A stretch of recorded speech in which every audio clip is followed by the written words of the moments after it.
సుమ గారు మేము ఏదైనా స్ట్రైట్ మూవీస్ చేసేటప్పుడు ఒక డైలాగ్ సరిగ్గా రాకపోతే ఏంటిది బాగాలేదు డబ్బింగ్ సినిమా డైలాగ్లా ఉందని అనడం పరిపాటి.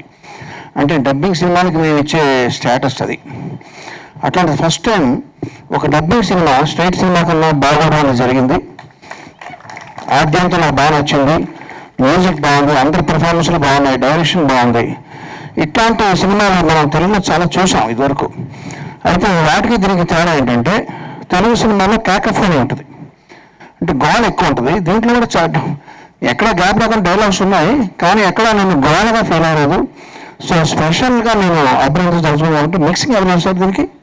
Mixing Girish sir final mixing ആരാണ് ചെയ്തതെന്ന് ചോദിക്കണം. വിഷ്ണു വിജയ് విష్ణు సుజాతన్ ఆయనకి స్పెషల్గా అన్నవా అబ్బాయా? అబ్బాయి. ఓకే.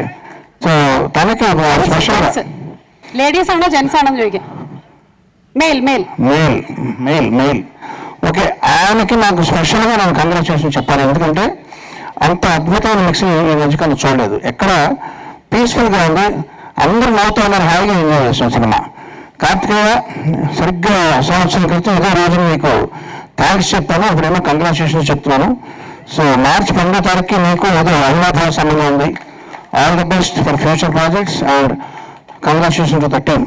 సార్ మీరు వెళ్లే ముందు ఒక క్లిప్పింగ్ మన సినిమాలోది ఏదైతే సాంగ్ ఉందో దానిది ఒక్కసారి ఫ్లాష్ బ్యాక్ లోకి వెళ్ళి చూద్దాం అనుకుంటున్నాము. Can we have the clipping please? కార్తికేయకి 4 ఏళ్ళు అండి, ఇప్పుడు అంటే 4 ఏళ్ళు, ఇప్పుడు 4 ఏళ్ళు వెనకేసుకుని పనులు అన్నాడు.